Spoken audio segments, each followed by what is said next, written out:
Welcome to my YouTube channel, Suren Sir, Knowledge of Physics. Today, dear student, I would like to say very important topic in this video. This is the standard 12 physics subjects, chapter number 3, current electricity. So this topic name is heat stone bridge. Okay, and this topic is very important because heat stone bridge came many times in board exams. 2008, 2002, 2012, and then many times came in board exam in 3 marks. Okay, so in this video I will teach you and I will explain you about the heat stone bridge. So you can see what is heat stone bridge. तो heat stone bridge topic is this. Heat stone bridge क्या है, heat stone bridge में क्या कहा गया, ये हम चर्चा करते हैं. हीट स्टोन ब्रिज क्या is the end the arrangement of the 4 register in the term of bridge. कहने का ये मतलब है हीट स्टोन ब्रिज में 4 रजिस्टर्स लिए गए, उन्हीं को अरेंजमेंट किया गया है. It is use to the measuring the one unknown resistance in the term of the other 3 known registers. कहने का मतलब है कि इसमें 3 अननोन रेजिस्टेंस होंगे, नॉन रेजिस्टेंस होंगे, मतलब ज्ञात रेजिस्टेंस होंगे, उसकी वैल्यूज दी गई होगी, और एक जो हो अननोन होगा जिसकी वैल्यू गिवन दैट नहीं होगी. तो इस फार्मूले के द्वारा, इस नियम के द्वारा, हीट स्टोन ब्रिज के द्वारा we can find the values. Construction में हम फिगर बनाए हैं और जैसा हमने बनाया है उसको हमें लिखना पड़ेगा कि जैसा कि I have written on the board, you will write same way, क्योंकि presentation is very important. Okay, तो you can see this is the bridge form R1, R2, R3 and R4. 4 registers are there, and then A and C is connected between, मतलब you can say that कि this source of EMF is connected between 2 points A and C, and galvanometer is connected between B and D point. Okay, in this way we will find the, यहाँ पे हमने लिखा भी है कि कैसे आपको लिखना है. It consist of the 4 registers. कौन कौन से, उनके नाम लिख दीजिए. कौन कौन से हैं? R1 है, R2 है, R3 है, R4. Arrangement in the form of bridge, तो एक ब्रिज के फॉर्म में अरेंजमेंट किया गया है. And a source of the EMF, ये हमारा सोर्स ऑफ EMF है, is connected between the point A and C. तो ए पॉइंट ये है और C पॉइंट इससे कनेक्टेड है. And galvanometer is connected between the B and D. Galvanometer है और ये B और D के बीच में कनेक्ट किया गया है. Out of 4 register, one is known R1. R1 क्या है? अननोन रेजिस्टेंस आप कंसीडर कर रहे हैं, और other 3 are the known resistance. यहाँ पे R1 नहीं है, R4 है. हाँ, ये भी R4 ही लिखा है, ठीक है, गुड. तो R4 जो होगा यहाँ पे मेंशन किया है कि अननोन रेजिस्टेंस है, but remain are the known resistance. Okay, by figure you can see here. अब हमें we will use this figure. यहाँ पे कंडीशन ये है कि हीट स्टोन ब्रिज तब ट्रू होगी जब गैल्वेनोमीटर में रेजिस्टेंस का रेशियो इस तरह से मैनेजमेंट किया जाए कि गैल्वेनोमीटर में करंट फ्लो ना हो, नो डिफ्लेक्शंस आर देयर. कहने का मतलब उसमें रेजिस्टेंस जो करंट है वो 0 होगी, तभी जो होगा जब Ig इक्वल टू 0. कहने का मतलब जिसमें करंट फ्लो हो रही गैल्वेनोमीटर में अगर वो 0 होगी तो उसको हम बैलेंस कंडीशन बोलेंगे, और बैलेंस कंडीशन में वो रेशियो की वैल्यू 0 होती है, और गैल्वेनोमीटर में नो डिफ्लेक्शन या नल डिफ्लेक्शन बता सकते हैं. तो ये चीजें हम यहाँ पे डिस्कस करेंगे. तो वी विल यूज 2 लॉज जो हमने प्रीवियस वीडियो में आपको बताए हैं, Kirchhoff first law and second law. तो first law you know junction rule होता है, जिसमें इसको करंट रूल भी कहते हैं, और जो सेकंड लॉ है वो वोल्टेज रूल होता है या फिर लूप रूल होता है. उस के बेसिस पे we will find the value of that. Okay, it's clear. तो आपको लिखना पड़ेगा बाय किरचॉफ्स लॉ क्या कहता है कि आप देख सकते हो, सपोज दैट यहाँ पे किरचॉफ्स लॉ का फर्स्ट रूल हम यूज करते हैं. अगर कोई जो एंटरिंग करंट ए पे पहुंच रही है तो डेफिनेशन क्या है? फर्स्ट रूल ये कहता है कि in any circuit entering current is equal to the leaving the point of the junction. कहने का मतलब जो जितने हमारी करंट इक्वल यहाँ पे इंटर होगी उतना ही करंट उसके आउटवर्ड मतलब बाहर की डायरेक्शन में होगा. कहने का दोनों की वैल्यू सेम होगी. अगर हम सपोज दैट कहते हैं कि ये करंट जो होती है वो क्या है, R1 है और I1 है, जिसे मैंने यहाँ पे डायरेक्शन दिया, यहाँ पे डायरेक्शन दिखा रहे हैं क्या है, ये I1 है, और सपोज दैट ये करंट I2 होगी, तो किरचॉफ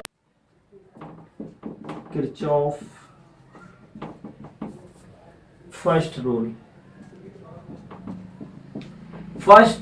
रूल कहो या फिर करंट रूल, तो हम क्या कह सकते हैं, यहाँ पे I क्या होगा, I1 प्लस I2 होगा, क्योंकि जितनी करंट ये होगी उतने ही बाहर आउट, ये इंटरिंग करंट है equivalent to out leaving of the junction. तो ये जंक्शन यहाँ पे ए है, तो ए जंक्शन पे हमारे पास 2 करंट है, ठीक है। ये इक्वेशन नंबर हम 1 लिख सकते हैं, ठीक है, यहाँ तक कोई डाउट नहीं है।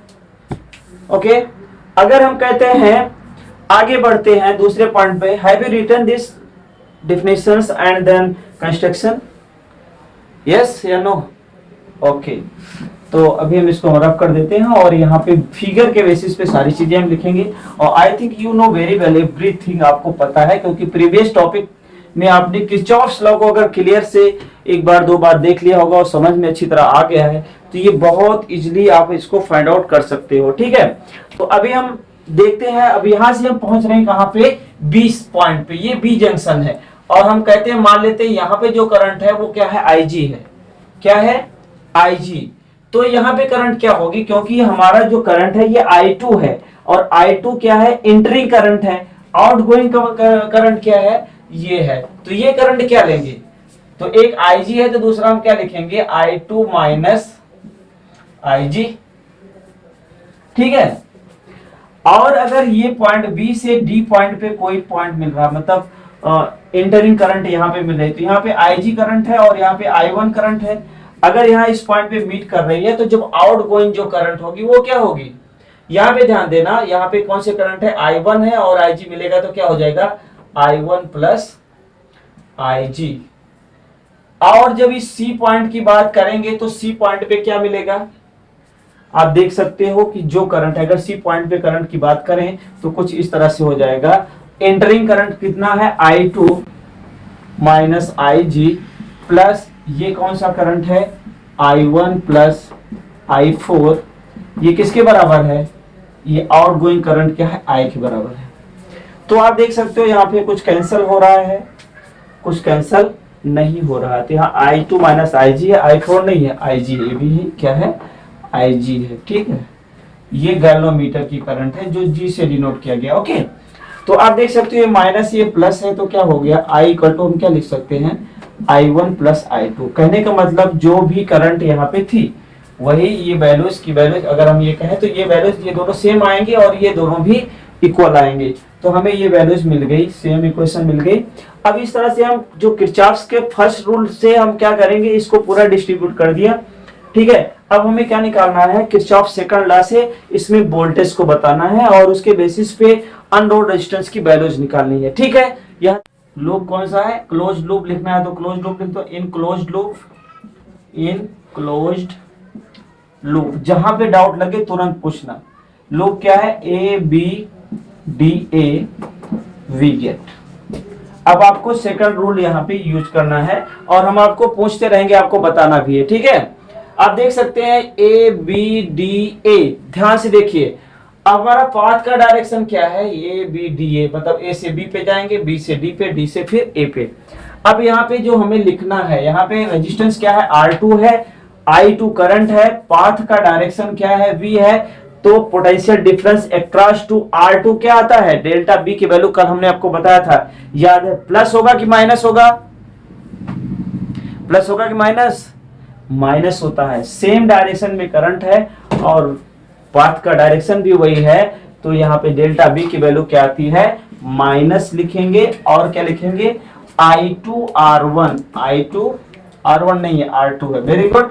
अब यहाँ पे देखिए B से D पे जा रहे हैं, IG करंट है और G गैलोमीटर है, तो इसके बेसिस पे हम लिखेंगे, क्या लिखेंगे, साइन तो क्या आएगी, डायरेक्शन ये है, पाथ डायरेक्शन, उसी डायरेक्शन में करंट है, तो हम क्या लिखेंगे, माइनस साइन लिखेंगे, क्या लिखेंगे, IG और ये कैपिटल G। दूसरा ये है D से A में जाएंगे, हम कहा जाएंगे, D से A के डायरेक्शन में जाएंगे, और यहाँ पे करंट क्या है, D से A टू D अगर हम बात करें तो क्या है, आप देखिए यहाँ पे डायरेक्शन D टू A है, मतलब रेजिस्टेंस का जो डायरेक्शन, जो यहाँ पे पाथ का डायरेक्शन है D टू A जा रहे हैं, but current is opposite direction of the path. तो यहाँ पे जो पोटेंशियल डिफरेंस होगा, तो कल हम बताए थे क्या हुआ था, प्लस था ना, तो हम क्या लिखेंगे, प्लस क्या लिखेंगे, plus I1 R1 equal to क्या होता है, 0 होता है। ये क्लियर हुआ। लेकिन अगर ये बैलेंस कंडीशन है, ये मान के हम चल रहे हैं कि अगर this race is the balance condition, तो यहाँ पे क्या होगा, IG की वैल्यू क्या हो जाएगी, 0 होगी। कब होगी ये मेंशन करने पड़ेगा, when balance conditions are there in Wheatstone bridge in galvanometer will be no deflection then IG will be 0। तो क्या हो जाएगा, IG इक्वल टू 0। तो IG हमें मेंशन करना पड़ेगा। तो क्या लिख पाएंगे यहाँ पे, I2 R2 माइनस क्या होगा, 0 हो जाएगा, plus I1 R1 equal to 0। अब इसको वैल्यूज को उधर ले लो, तो हमें मिल जाएगा I1 R1 equal to I2 R2। इसको और आगे सॉल्व करना है, तो ये फिर से हम लिख देते हैं, यहाँ क्लियर नहीं दिख रहा होगा, ठीक है, नीचे इतना दिख रहा है ना एकदम क्लियर। तो minus I2 R2 minus 0 plus I1 R2। अब इसको हम ऊपर लिखते हैं, ठीक है, चलो यहाँ ऊपर लिखते हैं। तो क्या लिख सकते हैं, अब इसको उधर ले जाएंगे तो क्या हो जाएगा, वो प्लस हो जाएगा, I1 R1 equal to I2 R2। अगर हम इसको रेशियो में लिखें तो कैसे लिखेंगे, I1 I2 equal to R2 by R1। इसको हम मान लेते हैं इक्वेशन नंबर 2 है, ठीक है। यहाँ तो कोई डाउट नहीं है, तो हम रफ करते हैं, ठीक है। अब इसी तरह से सेम वे हमारा दूसरा लूप कहाँ होगा, BCDB। क्या बताना है हमें, BCDB दूसरा लूप। तो applying the rule, second rule in, तो लिखिए अप्लाइंग, आप लोग भी लिखिए, write down everyone, applying the Kirchhoff's law, Kirchhoff's law. कौन सा लॉ लगाना है, सेकंड लॉ लिखो, रूल लिखो, सब एक ही है। Rule in closed loop, closed loop कौन सा लेना है, BCDB हो गया ना क्लोज लूप। लिखिए BCDB, वी गेट। ये चीजें आपको फिगर से देख के लिखनी पड़ेंगी, वो फिगर तो बनाना ही पड़ेगा, ठीक है। अब आप देखिए यहाँ पे सेकंड रूल लगाना है हमें। अब देखना क्या है इसमें कि करंट का डायरेक्शन और पाथ डायरेक्शन अगर बोथ आर सेम, देन क्या होगा, साइन नेगेटिव होगी। तो यहाँ पे लिखेंगे हम, करंट क्या है, यहाँ पे आप देख सकते हैं R4 रेजिस्टेंस है, करंट क्या है, I2 माइनस IG है, तो यहाँ लिखेंगे माइनस I2 माइनस IG। देखिए भाई थोड़ा भी गलती यहाँ मत करना, क्योंकि ये प्लस माइनस एक जगह मिस्टेक हो गई तो फिर पूरा सब गड़बड़ हो जाएगा, ठीक है। और रेजिस्टेंस क्या है, R4 है। अब यहां से देखिए C2D हमारा पाथ है, लेकिन करंट का डायरेक्शन अपोजिट है, तो इसकी जो डिफरेंस होगी, पोटेंशियल डिफरेंस होगा, वो पॉजिटिव होगा। तो यहाँ पे प्लस लिख देंगे, क्या लिखेंगे, I1 प्लस IG जी, और रेजिस्टेंस है 3।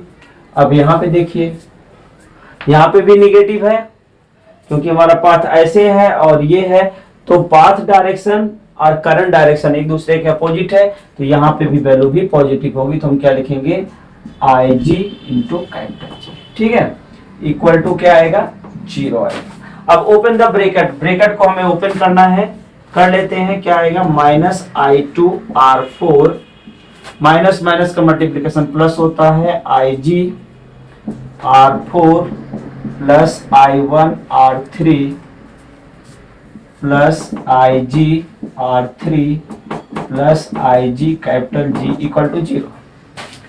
अब ये तो हमारी इक्वेशन हो गई, लेकिन बैलेंस कंडीशन में IG की वैल्यू क्या होती है, IG इक्वल टू 0 होता है। I एंड G, IG मतलब गैल्वेनोमीटर है नो डिफ्लेक्शन, तो जहां पे IG है वो वैल्यू 0 हो जाएगी। तो 0 कौन सा होगा, ये टर्म होगा, ये टर्म होगा और ये टर्म होगा। तो हम उसको 0 लिखें या फिर डायरेक्ट लिखें, यहाँ दिख रहा है ना, ठीक है। तो नेक्स्ट लाइन में हम लिखेंगे, क्या लिखेंगे, क्या लिखें भाई, बोलिए I2R4, फिर क्या लिखना पड़ेगा I1R3 इक्वल टू 0। अब इस तरह से हम तीसरी इक्वेशन हमें निकालनी है, तो रफ करें इसको, हैव यू रिटन? ओके, तो बोला तो करो। ओके ना, अब हमें क्या करना है, इस इक्वेशन को आगे लिखना है। अब इसको हम इधर ले जाएंगे तो क्या हो जाएगा, right hand side we will take I2 minus R4, तो पॉजिटिव हो जाएगा, तो क्या लिखेंगे I1R3 equal to I2R4। Yours, ये क्वेश्चंस जो है मैंने टेंस, शायद इसे ध्यान से देखना, कहीं भी मिस्टेक मत करना, खाली किरचॉफ फर्स्ट और सेकंड रूल्स आपको आते हैं तो ये इजीली हो जाएगा। तो हम क्या लिख सकते हैं I1/I2 इक्वल टू R4/R3। ठीक है, ये कौन सी इक्वेशन है, इक्वेशन नंबर 3 है। इक्वेशन नंबर क्या है, 3 है। तो हम इसको आगे बढ़ाते हैं। अब हम कंपेयर करते हैं, कंपेयर किसको करना है, equation number 1, equation number 2 and 3, क्योंकि उसमें भी I1/I2 था और इसमें भी I1/I2 है। तो इक्वेशन नंबर 2 की वैल्यू क्या है, comparing the equation number, comparing the equation number 2 and 3 we get. Comparing करेंगे तो I1 और I2 की जगह पे हम क्या लिखेंगे, जो हमारा रेशियो आया था, आपको पता होगा क्या रेशियो आया था, हमने इन दोनों के बीच में रेशियो निकाला था। ठीक है, कौन सी वैल्यूज थी, I1/I2, तो यहाँ पे आपने निकाला था I1, तो क्या आया था वैल्यू R2 बाई, क्या आया था R2 बाई R1, ये इक्वेशन नंबर 2 की वैल्यू थी। ठीक है ना, ये I1R1 इक्वल टू I2R2 ही था ना, तो क्या हो जाएगा, जब I1 करोगे तो I1/I2 करोगे तो ये जाएगा तो डिवाइड हो जाएगा। ये हमारा इक्वेशन था। इक्वेशन नंबर 2 में हमने क्या था, कंफ्यूज मत होइए, आपकी तो बुक में है ही है, क्या लिखा था I1/I2 इक्वल टू R2/R1 ही आया था ना। तो जहां पे I1/I2 था उसकी जगह पे R1/R2 लिख दिया, और इस वैल्यूज को ऐसे लिख दीजिए R4/R3। तो इन दिस वे अगर हम कहते हैं ये इक्वेशन नंबर कौन सी है, इक्वेशन नंबर 4 है, तो question number 4 is the balance condition. यही हमारा दिए इक्वेशन नंबर 4 क्या है, हीट स्टोन ब्रिज का बैलेंस इक्वेशन है। और इस केस में R1/R2 इक्वल टू R4/R3 कहें, या फिर R1/R2 इक्वल टू R3/R4, हम ऐसे भी लिख सकते हैं, ऐसा कुछ प्रॉब्लम नहीं है। R1/R2 इक्वल टू R3/R4 होगा। तो ये इक्वेशन कहें या कोई भी दोनों जैसे भी लिख सकते हैं। तो ये इक्वेशन हमें क्या बता रहा है कि ये हमारा हीट स्टोन ब्रिज का बैलेंस इक्वेशन है, रेशियो इक्वल है, तो गैलोमीटर में करंट फ्लो नहीं होगा। और अगर हम अननोन रेजिस्टेंस निकालने की बात करें तो अननोन रेजिस्टेंस हमने क्या माना है, R4 को। तो कहने का मतलब अगर 4 वैल्यूज हमारे पास हैं, रेशियो हमें मिल गया है, तो हम इस वैल्यूज को निकाल सकते हैं। तो बाई इक्वेशन नंबर 4 हम क्या लिख सकते हैं, इक्वेशन नंबर 4 ये है, तो हम by equation number 4 unknown resistance हम निकाल सकते हैं। क्या निकाल सकते हैं, बाई इक्वेशन नंबर 4 क्या कर सकते हैं, अननोन रेजिस्टेंस हम निकाल सकते हैं। कैसे निकालेंगे, अगर ये इक्वेशन नंबर 4 में R4 निकालना है तो क्या हो जाएगा, R3 उधर मल्टीप्लाई हो जाएगा, R2/R1 मल्टीप्लाई बाई R3। ठीक है, this is the equation number 5। तो in this way we can find the, क्या निकाल सकते हैं, unknown resistance by help of the Wheatstone bridge. And Wheatstone bridge में यू हैव स्टडीड, क्या पढ़ा था कि 3 resistors are known and 1 is unknown, तो we can find the values. कोई भी इसमें अननोन होगा तो हम we can get the values. Okay, तो इसका एक एप्लीकेशन है, इस एप्लीकेशन पे दो हमारे मतलब हीट स्टोन ब्रिज प्रिंसिपल पे 2 एप्लीकेशन है, जिसमें पहला है मीटर ब्रिज, दूसरा है पोटेंशियोमीटर। और ये प्रैक्टिकल के पॉइंट ऑफ व्यू से भी बहुत इंपॉर्टेंट है, तो आपको हीट स्टोन ब्रिज के प्रिंसिपल पे ही उसको वर्क करना है। तो नेक्स्ट टॉपिक में आपको हम इससे रिलेटेड क्वेश्चन बताएंगे और मीटर ब्रिज और पोटेंशियोमीटर का डेरिवेशन बताएंगे। ये 3-4 जो टॉपिक हमने पढ़ाए हैं अभी, ये बहुत ही इंपॉर्टेंट है दोस्तों, अच्छी तरह से करना। Okay, all the best.